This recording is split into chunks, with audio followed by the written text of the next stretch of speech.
the beginning of forever. The dragons and their riders were gathered around the Eldenari in the Hall of Colors. After 20 years of the new order, there were 17 pairs of acting dragons and riders, not including Eragon, Arya, Murtaugh, and their partners.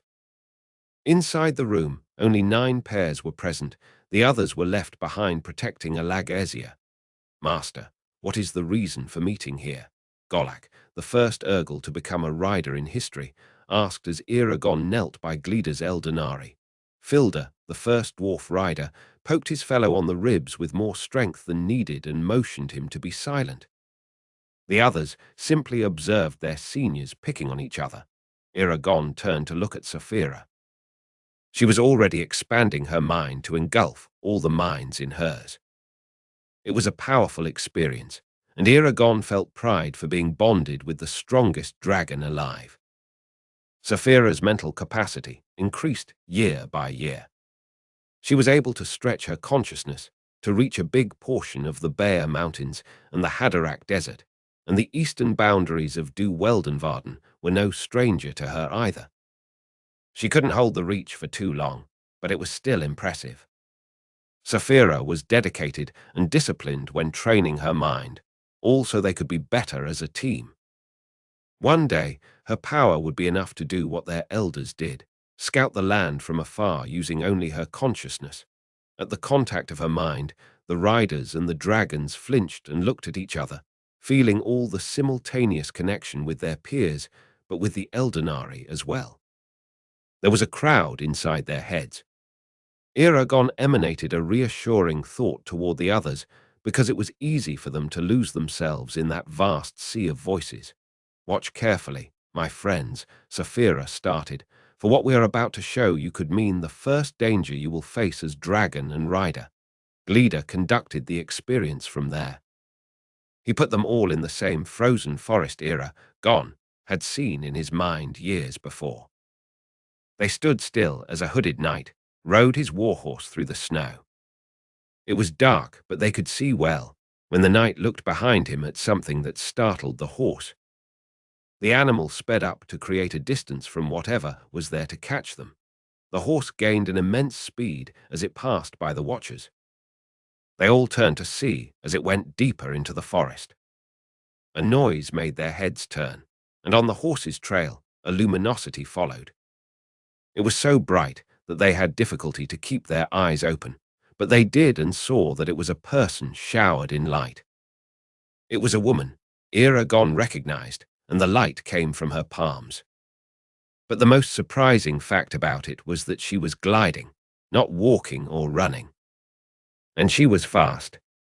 So fast that Eragon imagined she could cross the entire desert in just a day if she never stopped to rest, or if there was an infinite energy supply to power her magic. And then she passed by them as well. Her eyes were also luminous, and her skin was glowing faintly.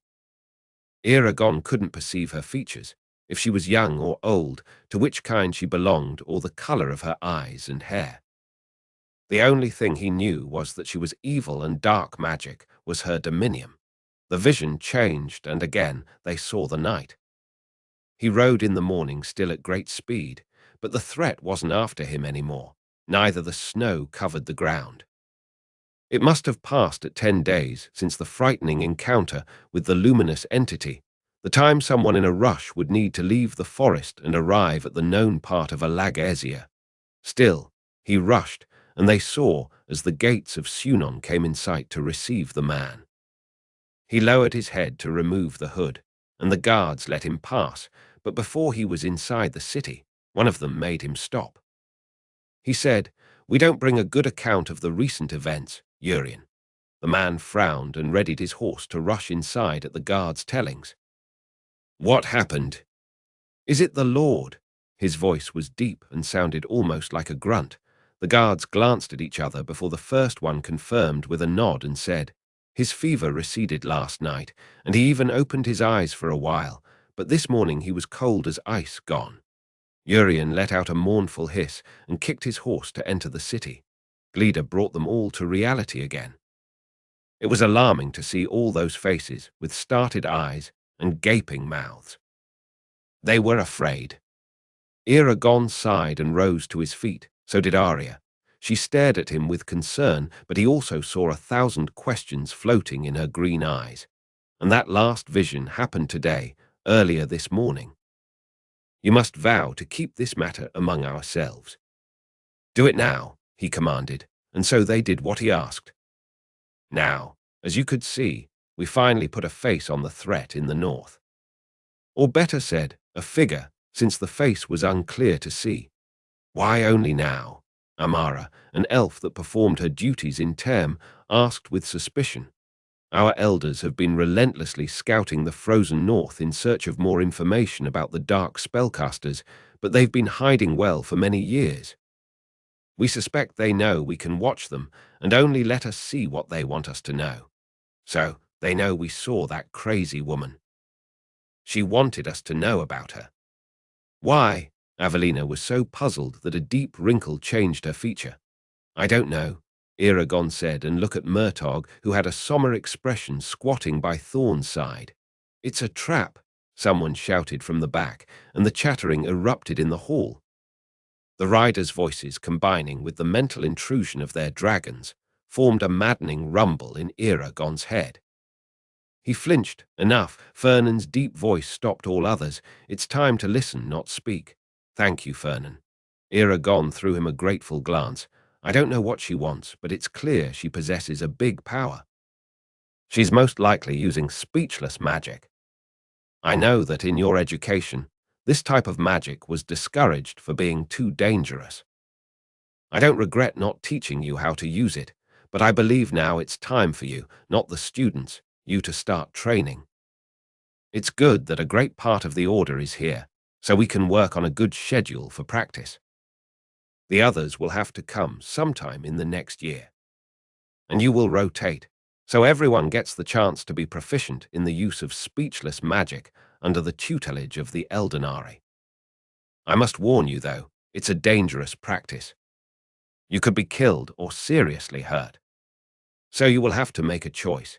You either take the training and fight the dark spellcasters when the time comes, or you refuse and stand back. I won't force you to fight, but those without the proper training will be forced to stand back. The riders, without exceptions, looked at their dragons. Some even traded encouraging touches. And all without exceptions agreed. Good. Questions. He spent the rest of the morning answering their questions. Arya and the dragons helped, but the elders were the biggest providers of information. The most ancient Eldenari would impart some of their knowledge in a primal way that Eragon had to translate, but in general, the riders, that had taken their seats on the floor near their dragons, were gaining confidence with each piece of new information. Why did she stop pursuing the man? It was clear she was faster than him, but she let him go. Why? Vance asked. We can only speculate, but I believe she chose to save her energy. Or she wanted him to speak of her. To cause fear. It makes sense, Arya opined. The problem is that his tellings may cause too much fear. People may want to move south. We can't blame them, Rainier said. If it happens, what should we do? Should we try to stop them? People are free to come and go on Nasuada's territory. She made sure of it. Let them go, Eragon answered. We need a plan, Arya stated and stood up. Avelina and Rainier will stay in the north, but they can't hold it alone. We need 3 or 4 more riders with them. And another one with me in Du Weldenvarden. No, Eragon said. We need more. 5 more in the north, 1 in the valley, 1 in Sunon, and 5 patrolling the area. And you need at least 2 because you are not as mobile as it would be ideal. All right. 7. We need 7 volunteers to go north. Again, the riders looked at their dragons, and they all raised their hands. Great. We only need 1 more, Thorn said. How about Gullart and Sylvian? They are doing a very good job as a patrolman in the Bayers. Gullart was the second dwarf rider that Eragon had sent to Oryx's kingdom in accordance with their agreement. He was indeed a good rider, and his dragon Sylvian was a strong light grey female, prepared for battle like no other dragon there. Great suggestion, Thorn. I will get in contact with them. Eragon tipped his head in the dragon's direction. How about this? Avelina and Runela stay in Carver Hall. Tom and Lorgas go to Sunon. Rainier and Vance, you are in charge of the patrol. Take Golak and Wolber, Amara and Norfia. Filda and Inken, go with Arya and Fernan. Murtagh and Thorn stay in Illyra as a reference to you all. Does it sound good? He asked, and they all approved. Brilliant. I will relocate 2 new riders to the Bear, since Filda and Gullart will be moving north. I hope King Oric doesn't oppose. What if he does? Filda asked. Then I will have to improvise. Either way, it's settled. Saphira mentally searched for Estrith and requested her to fetch them some sheets of parchment and ink. There, Eragon drew a rudimentary map of the north of Alag Ezia. They worked on a rotation system for the patrols and the right course of action if there was a combat. They also discussed the training in speechless magic, which was decided that it would start the next day. There was no time to waste. There was, however, something he had to do, and it would not be easy. It felt strange to get back to the games after discussing such important matters. It seemed to Eragon that those people cheering on the bleachers were also spectators of life itself, watching the heroes and their enemies battle for power and justice. He took a deep breath and walked to the competitors' area looking for Lord Dane. He was about to compete in archery, general category.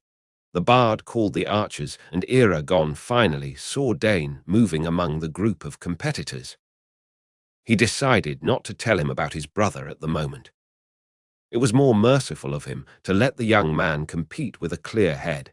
As expected, Dane advanced in the competition, being as precise as he was when shooting an arrow.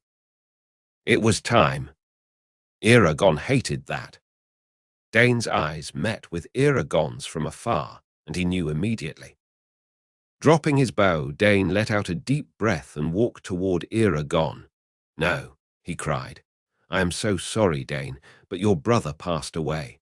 The lad did something Eragon was not expecting, and he saw himself locked tight into Dane's embrace. Inside Eragon's arms, Dane seemed like a little boy, crumbling in tears. There was nothing left for him to do but to pat on the other's back and hope he could ever recover from the loss. That night, he felt too agitated to rest. It was far beyond midnight when Arya went down the stairs to find him sitting at the desk in the study, staring out the window. He had been doodling random patterns on a parchment after failing at writing something meaningful. He wanted to forget his concerns and work on a speech that could show Murtagh and Nasuada that despite all the political entanglement in their lives, they should be considered lucky to have each other. They were lucky because many would go through life without finding what they had found. However, that thought could not be translated into written words without sounding like a commonplace, a worn-out statement. So, he procrastinated. And now, all he had was a sheet full of lines in tint. How about that speech? Arya asked as she approached him. He grunted and ripped the parchment in tiny pieces. There's no speech at all. She leaned on the desk and watched as he fetched another sheet and dipped the quill in ink. Why don't you be spontaneous? Eragon threw her a suspicious look. Spontaneous? You are telling me not to prepare. You? Yes, me. Now stop punishing yourself with so many worms in your head, as Saphira would say, and come to bed. Arya grabbed his arm and pulled him up, and he followed her lead. Fine, but if I can't find the words at the right time, the fault will be yours. I don't think you can ever run out of words. Or can you? He laughed, thinking she was probably right. How many weddings had he performed in the last 20 years? How many speeches he had given? Too many to count. Still, each time he would feel his stomach sinking and his mouth drying from the anxiety. Being so close to the couple, their family, could only make his nervousness worse. Arya must have noticed his troubled state and pulled him to her chest as they lied down to sleep. She whispered a melodious spell in his ear that made his lids fall heavy, and soon his waking dreams were all he could see. It was too early for Eragon to get out of bed in Arya's opinion. He slid from inside of her embrace before dawn and started to fill his bag with his clothes. "What are you doing?" she said, sitting up on the bed. He closed the wardrobe and went to the dresser to collect his socks. "Packing. Nasuada's servants and Katrina will be here at sunrise. You don't want them to see any signs of my presence here, do you?" Grabbing a handful of socks, he headed to the bed and sat on the edge where he tried to find the right matches and roll them in pairs. Arya observed him for a while. He was serious, and a grimace creased his features. He wasn't content with that. Not the fact that they were lending the house for Murtogh and Nasuada's wedding night, but he was unhappy with the secrecy. She knew it. It was eating him inside. "Eragon," she called, and he glanced at her before getting back to his socks. "Do you wish to tell them?" He left a pair of socks half-rolled on his lap and looked at her. "Tell who about what?" "Your family about us." Realization came to him and he breathed deeply. "Of course. But we cannot." "I understand that." Arya nodded so he could go back to packing. The secret made both unsatisfied, but to be honest, the people which Arya wished could know about them already knew, as Avelina and Rhaenyra, and she didn't have a family to confide in. That was what made her discontent the most. Despite that, she even enjoyed their hidden intimacy. It felt like a game in which she was the winner every night when she returned to his arms without the scrutiny of the public, politicians, leaders, spies. All of them beat by her, who kept getting her prize night after night, kiss after kiss. But Eragon felt uneasy. She knew he didn't feel like a victor. Instead, he showed signs of exhaustion, as the way he sighed heavily before leaving the house in the morning, or the way his shoulders seemed unusually low when he returned. He didn't want to spend time in the dining hall after dinner to smoke with the others, afraid of letting anything escape. He did that for her, because she wanted them to stay hidden. But what was she doing for him? "We should tell them," she stated. His eyes darted to her. "We cannot," he said slowly, more to himself than to her. "I know you want to, by the way you try to spend as much time as you can at home to avoid falling into a trap of telling anyone. I want to spend time at home because of you." Arya scooted over to where he was sitting and passed her legs and arms around him so she could hug him from behind. "I know you wish to have what they have. A wedding, a marriage. Children, a family." He shook his head with vehemence. "I don't want that. Eragon, I want you, Arya. And I have you, do I not?" He turned his head so she could see his eyes. "Aye, you do. But stop it. You won't make me feel like I'm missing something in life." "I'm not." She rested her chin on his shoulder and waited as he packed another pair of socks. "I just want you to be comfortable with your family, to have it all," she said finally. "And you think that telling them about us will do that?" She nodded on his shoulder. "It will not, my queen. I will feel less comfortable. If Nasuada needs to hide her future marriage and child for fear of the accusations of being influenced by the Order, well, I believe we should do the same, for I may seem that I'm favoring your people. More than Nasuada already think I'm doing, of course. Remember that my family is not just my family. They are important players in the political game of Alagasia. I don't forget. But Nasuada knows it's not true that you favor the Elfakin, for we hold a strong alliance with the kingdom. Still, Nasuada, well, using her own words, she has a dose of poison inside her fangs, and she knows how to use it. I'd rather not give her, or anyone else, the means to hurt what we have. You were right all along. We should keep the secret, but it hurts you, the secret. I can see it." He turned again, and she could see his sad smile. "What hurts me is the thought that in 3 weeks you will leave again for another 10 years. Her arms held him tighter as her stomach turned upside down. "Then don't think about it." She kissed the back of his neck and felt as a shiver ran through his body. Her quick hands rid the bag of his grip, and he was free to touch her thighs that enlaced his waist. "Good morning, little ones. It's almost dawn and I hear horses coming this way." Sapphira said, "How close?" Eragon asked as Arya kept her kisses on his shoulder and neck. "Do you think I can still use the door without being seen too close? I think it's prudent to jump out the balcony." "And hurry." Arya jokingly put up a fight when he tried to escape her. She laughed as he peeled her fingers off his chest and moved away. He put on his boots and checked the room for any missing item.